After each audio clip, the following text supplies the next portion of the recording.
come together. That's it, huh? Well, it's enough. Round up the troops. We've got a lot to discuss. Things just went from bad to worse.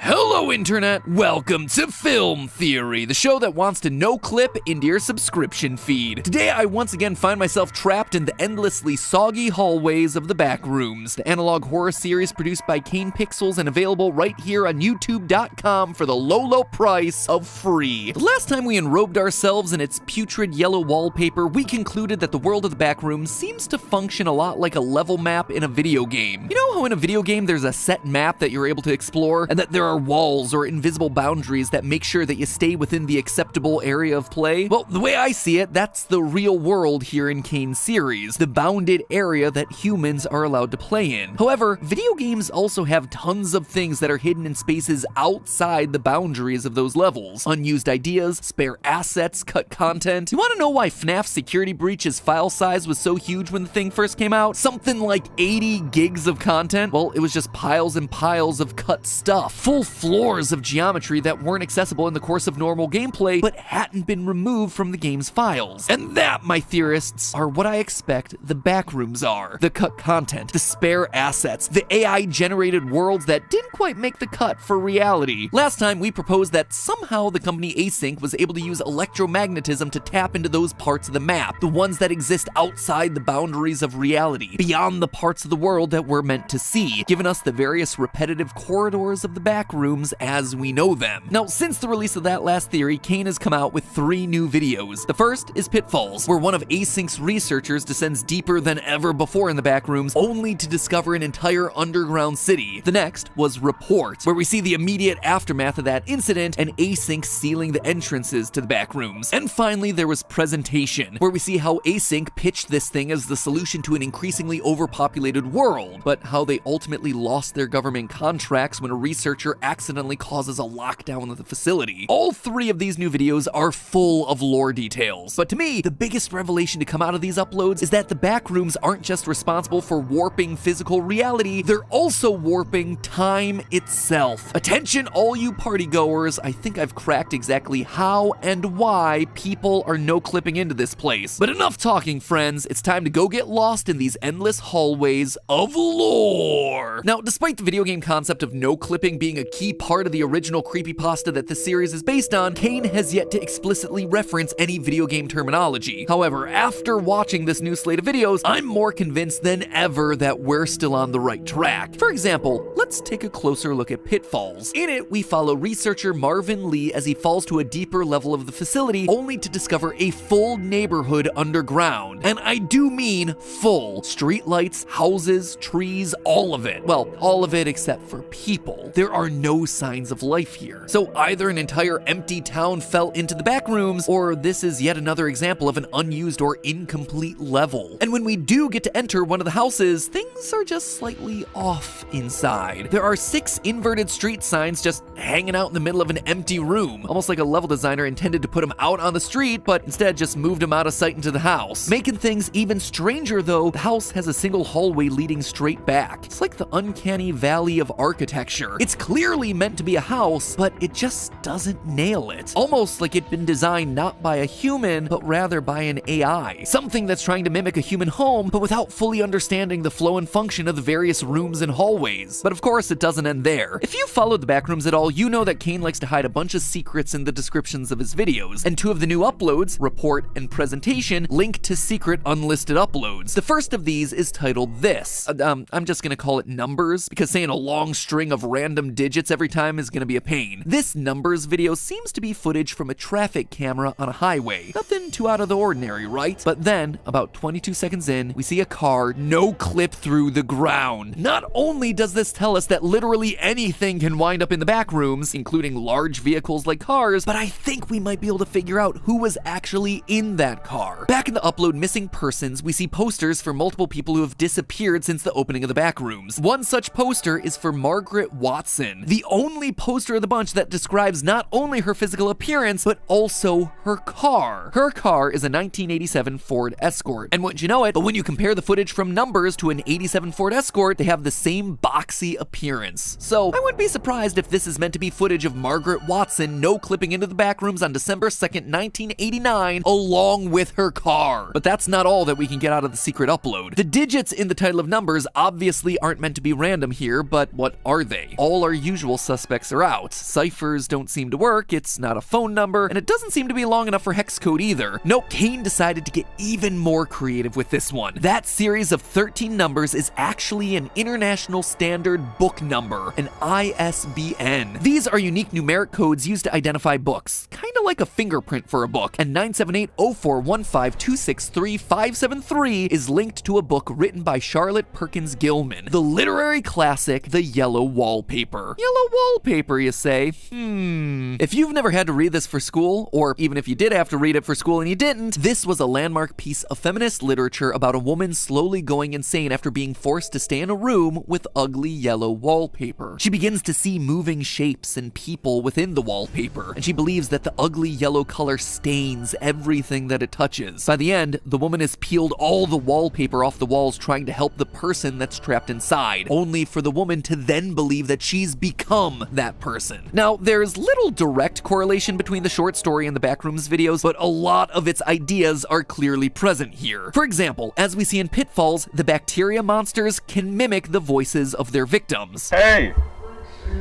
Can you hear me?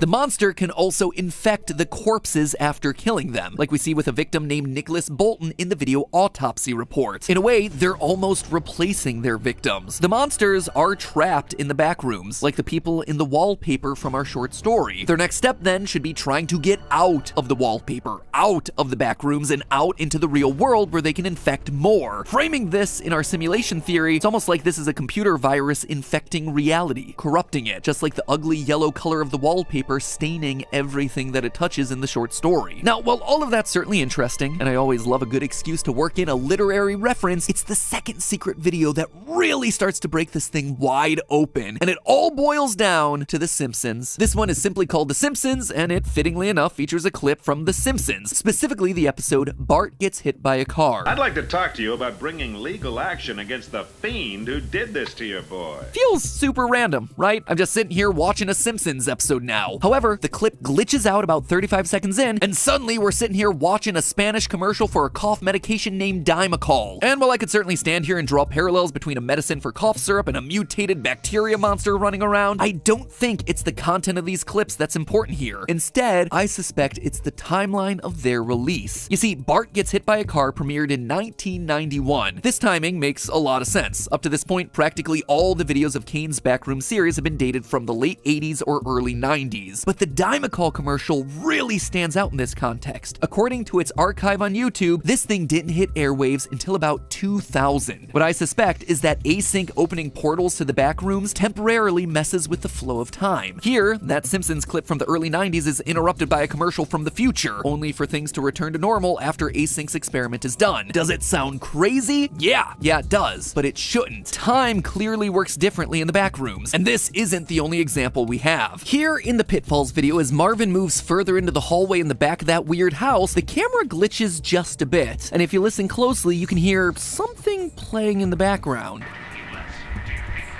Repeat, Marvin, do you copy? Did you hear it? It's really hard to make out, but if you listen carefully, it's actually a news broadcast from when Cuba and the United States reopened diplomatic relations. Let's compare. Will make the trip to the U.S. Do you think that your current president, President Castro, will come visit the United States? Repeat, Marvin, do you copy?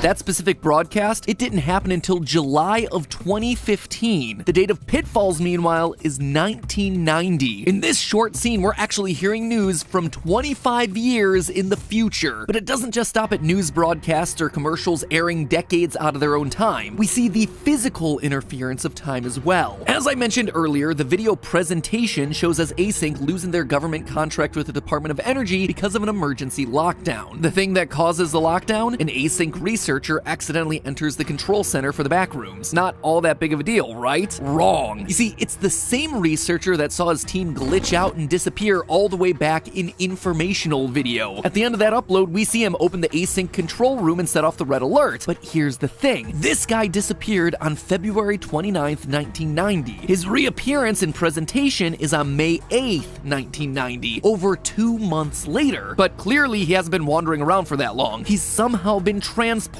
into the future. This can even go so far as to explain a discrepancy that I've called out in past videos. In the very first upload of the series, we see a clapper board that clearly marks the date as July 1990 something. But the date in the description of found footage reads as September 23rd, 1996, a date that's just completely different from what we saw written on that clapper board. When we first covered the backrooms, I figured this was just an innocent mistake, you know, small error in dates during a point in the series when dates didn't matter all that much. But now it is clearly setting up the idea that time works differently within the backrooms. But that then begs the question, how? Why is time acting crazy, and more importantly, why now? Well, we might actually have an answer for that. You see, one of the secret uploads for the series is an archive file from March 11th, 1990. In it, we see the rooms being flooded, which would obviously explain the soggy floors. But more importantly, this is where we first learn about the concept of null zones. Now, if you don't know what these are, yeah, you probably shouldn't. They haven't been explained at all, and they've only been referenced once in the main series as a passing comment in Pitfalls. But what if Miller's right about the null zone? In the original Creepypasta's lore, there were things called null rooms, but Kane's interpretation of the entire backrooms idea has taken a lot of liberties, and his null zones don't seem to relate all that much to null rooms in any way outside of just sharing the word null. Instead, basically all we have to go off of is this one image. It's a bit difficult to make out due to the quality of the video, but I think it reads, due to the elevation discrepancy between panel 225 and 224, a null KX field is created. It's not much to go off of, but at least it's something. And looking back at Pitfalls, things start to make a bit more sense. Marvin asks about the null zones after entering an area that's at a slightly offset elevation. Look at the difference in heights between the hallway and the neighborhood. And that news broadcast from the future, the camera picks it up only as Marvin crosses the threshold of a single stair in the hallway. Each time we see an elevation discrepancy, he is crossing a null zone. See, the phrase null KX field caught my eye for a lot of reasons. Seemed like a jumping off point that Kane put in so theorists like us could discover something about the world that he's building. So let's break down what the phrase could actually mean bit by bit, starting with null. In physics, a null is a point where two opposing quantities cancel each other out. Basically, when two equal waves meet, there's going to be a point where they perfectly reflect each other, thereby canceling each other out. The channel Electro Boom here on YouTube demonstrates this really well using sound waves. Right now only the first speaker is on, and I'm gonna stay out of its way and turn the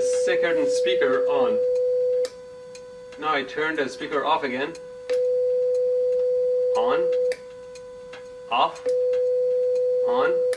So whatever a null KX field is, it's canceling something out, some sort of a wave. And I have a strong suspicion as to what those waves might be. Electromagnetic waves. We see what appear to be electromagnetic tubes making a ball disappear in the video prototype. And we hear talk about magnetic field distortions in other uploads like Third Test. So it seems like a solid hypothesis. Moving on to the KX here, we can assume that the X is a reference to the X-axis. You know, X, Y, and Z axes on a three-dimensional graph? Well, that explains our X, which leaves us with K as some sort of a constant. I dug around for formulas that use the specific KX nomenclature, and while Hooke's law for the potential energy of a spring was certainly a possibility, it felt like an odd fit considering the material we're working with here. It seemed far more likely that the KX here was a reference to the numerous formulas for electromagnetic field equations that use KX as a dimensional point. And here's the thing, a lot of our everyday life can be traced back to electromagnetic waves. Light, heat, electricity, radio, X-rays, microwaves, all of them have a place on the electromagnetic spectrum, and objects that use or give off those things also tend to create their own EM waves. Your phone generates EM waves. Your car, EM thanks to its alternator. What's more, every person that we've seen no clip into or experience strangeness in the backrooms has been using technology that uses EM waves. Kane, Marvin, and the researcher from Informational Video were all using electronic cameras to write information onto magnetic tapes. And Margaret Wilson, she was driving her car when she no-clipped through. What if people are no-clipping into the backrooms because they're unleashing been lucky enough to be in a spot where the electromagnetic wave from the real world happens to meet one from the back rooms, thereby creating a null zone, canceling each other out, and letting the person slip through. Electromagnetism is also one of the 4 fundamental forces of nature that make up our world. If you think of it back in the terms of a simulated reality of a video game, it's almost like an integral part of the game engine code that runs our universe, and I think that's literally the case here within the universe of the Backrooms. Through their experiments with electromagnetism, Async has glitched their own reality, like a speedrunner that intentionally manipulates the RAM of an old game to tweak the code and teleport to where they shouldn't be. But this has broken the rest of the game, the rest of reality, and now that part of the game engine is glitched. Players are randomly no-clipping into places they shouldn't be, or hearing audio from faraway futures as they wander into these null zones. More and more, the world of the Backrooms is starting to sound like the world's jankiest MMORPG, and just like with a video game, exploiting a few glitches here and there can really cause the game's stability to collapse, which means it's likely that this is just the beginning. The physical world and time itself will become more and more unstable as new rooms are open and as more people clip in. What started as a high-tech way to expand your garage storage or squeeze in a few extra cubicles will suddenly put the entire world at risk. The lines between the real and the simulated will start to blur to the point that, just like with the woman in the yellow wallpaper, we're all infected. We're all going a little mad. We're all the ones trapped inside of the walls. But hey, if you've ever felt like you were glitching out or that you couldn't trust the reality of your computer screen, you might have just been using an unencrypted internet connection. Those things are dangerous, friends. Every time you connect to public Wi-Fi at an airport, a hotel, or a coffee shop, you are at risk of anyone connected to the same network stealing your personal information. That includes passwords, emails, financial details. It's not even that hard. I mean, I'm not going to tell you how, but I could do it if I wanted. That said, with today's sponsor, ExpressVPN, I've stayed silent on this topic for too long because I didn't want to hurt anyone's feelings, but you know what? Maybe a little tough love is what you need. Maybe a nice firm spank on the bottom is exactly what you're missing right now, and you know what? I'm here to give you that fiery kick in the keister. I'm sure you've all heard of the Mandela effect. It's very well known now. The Mandela effect, for those that aren't aware. I think there was a moment where I was like, I need to start hitting him in order to win, or I will lose. Yeah, because obviously the points, right? Yeah, if it goes too technical. Yeah, and I felt like I was losing like the entire first round, but I think it went even. Yeah, it was complete, like, it was crazy seeing it from the outside, because it felt weird as fuck. Completely like yeah, like how much right? how much do you remember being in the ring? Do you remember like people chanting your names? Because I do remember that. Okay. And like I was like, that's nice. That's nice. That's nice. Yeah. Shut the fuck up and try to box. That did help out. It was nice. I was like, oh man, these people are gonna see me goddamn lose. Yeah, it was amazing. It was really cool. But it did like kind of shut out everything else. Right. You're supposed to listen to your coach. Like they're supposed to be calling shit, and it's like he could have been speaking different languages. He was speaking in tongues. Like while you're fighting? Yeah, you're supposed to like listen. You hear that? Normally in boxing, you're supposed to like your coach is supposed to be like, "Hey, fucking take it downstairs, jab, get back on the jab," and like I'm listening to none of that. Like, is that like an amateur thing, or is that like you just when you're like for every boxer? I think. At every level, you're able to do that, and I think it's a pro level. Because then they actually get to see from the outside, and they'll be like, okay, it will work if you go downstairs and like, hit the body or whatever. Okay. Right. Yeah, and so I listened to him a little between the rounds. A little bit. Yeah, a little bit. Yeah. Do you want some water? Yeah. All right. I'll listen. Sure. Yeah. It was super fun. My coach was training like 3 of the people who were fighting, so he was busy as hell that night. Oh, okay. And it was really official backstage. Backstage was nerve-wracking because we get there and there's like the blue locker room and the red locker room. And so we're split up by like the people who are fighting. Wow. Yeah. And not a lot of people know, but before the fight, there was a pro fight in that same arena, just not streamed. Right. And so there was one pro in our room and one pro in their room, and our pro got TKO'd first round of his fight, and he came back to the locker room and he was like, "Fuck, shit, fuck," and everyone's just. Just like this sitting giant there, like dude. that, it's a huge professional boxer pissed as fuck, and so we're like all like nervous as hell. Oh my god. Yeah, really bad vibes in our locker. The other locker then room he's was gonna like cheering. I heard after they were like, "Yeah, let's go!" And then he goes out to the fucking Minecraft, like, turn that shit off. Shut the fuck up. I'm gonna cry. Yeah. And then we had Matt in our room. We saw him get just annihilated by you get a Dad. TV? We did. Yeah. We had a TV. We didn't get get to see God. anything live until Yeah. after our fight. So we're like in there watching the TV, and we watch the first round, like Yeah. jaws hanging open. Like, Yeah. what the fuck? Is that how all of them are gonna be? We didn't know. We were like, Yeah. is this what's happening? What have we got ourselves into? I'm Yeah. going to do that. That's Yeah. going to happen to me. I was so nervous. I was just like sitting there not talking to anyone. Will got some really good footage of me just like sitting there with headphones in, just like listening to music as much as I could. So like how does like it compare to like when you went sparring? Because like was it something where kind of like your experience just took over, you know, with all the sparring I experience? had to like try and be kind of conscious about it. I had to consciously think like I will be making these moves, but like sparring, it was crazy too because in sparring I did like 5, 6, 7 sparring sessions with different people. Yeah. I never won like a single round of sparring, and you're not supposed to. You know, you're not winning in sparring. Right. You know, it's not counted. Who are but, you like, sparring if against? my head fucking hurts after, I lost that round. You know. Yeah. Right. yeah. So I sparred against my coach first, and Okay. he's like, you know, a probably very professional, good, and right? so Yeah, he yeah. has to like hold back. So you're not fighting someone really; you're fighting a good guy who's holding back. Yeah. It's like when you like hold back and smash against like your girlfriend. No reaction. She's right there, dude.